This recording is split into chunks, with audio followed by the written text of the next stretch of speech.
माँ काली, आपके छुपी हुई शत्रु कोई महिला है जो आपको कच्चा चबाना चाहती है। विश्वास की शक्ति से ही इस संसार में बड़े बड़े चमत्कार रोज होते हैं। यह विश्वास बहुत अमूल्य है।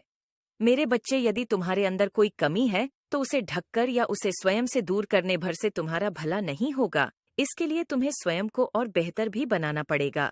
तभी तुम अपनी इच्छा अनुसार कार्यों को प्रतिपादित कर पाओगे। इस संसार में जो व्यक्ति केवल अपने लिए जीता है उसका एक दिन में ही मरण हो जाता है, परंतु जो व्यक्ति इस संसार को अपना परिवार, अपना घर मानकर जीवन जीता है, उस व्यक्ति का मरण नहीं स्मरण होता है, वो भी संसार के अंत तक। इसलिए मेरे बच्चे, इस संसार से जुड़ सभी से प्रेम भाव रखो। इसका तुम्हें अलग ही आनंद प्राप्त होगा। यह अंतहीन आनंद होता है। यही तुम्हारे द्वारा की गई मेरी सर्वश्रेष्ठ भक्ति होगी।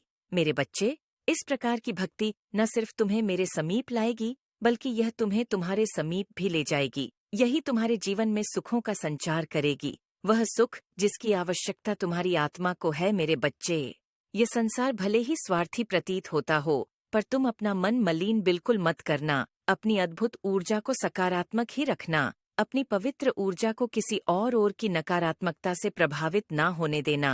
किसी को यदि जवाब देना भी पड़े तो अपने कर्मों से दो।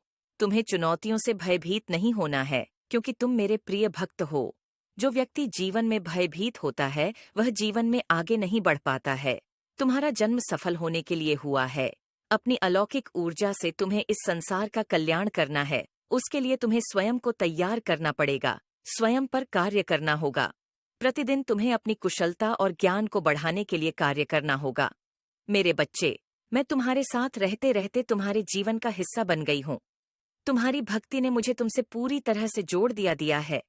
आज मैं चाहता हूँ कि तुम मेरी एक बात सुनो जिसकी तुम्हें अत्यंत आवश्यकता है।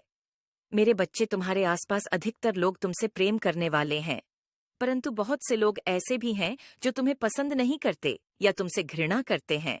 ऐसे में प्रश्न यह है कि जो लोग तुमसे घृणा करते हैं उनके साथ क्या करें? उनके साथ तुम कुछ मत करो, उन्हें भूल जाओ। कोई यदि तुमसे घृणा करता है तो तुम्हें उससे घृणा करने की भी आवश्यकता नहीं है।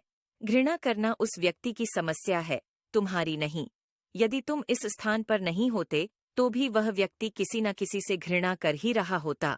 अगर पूरी धरती पर कोई न होता और वह अकेला ही होता तो वह स्वयं से घृणा कर रहा होता। घृणा करना उस व्यक्ति की समस्या होती है जो घृणा करता है। इसलिए मेरे बच्चे, कभी भी किसी से मत करना। यही एक सच्चे भक्त की पहचान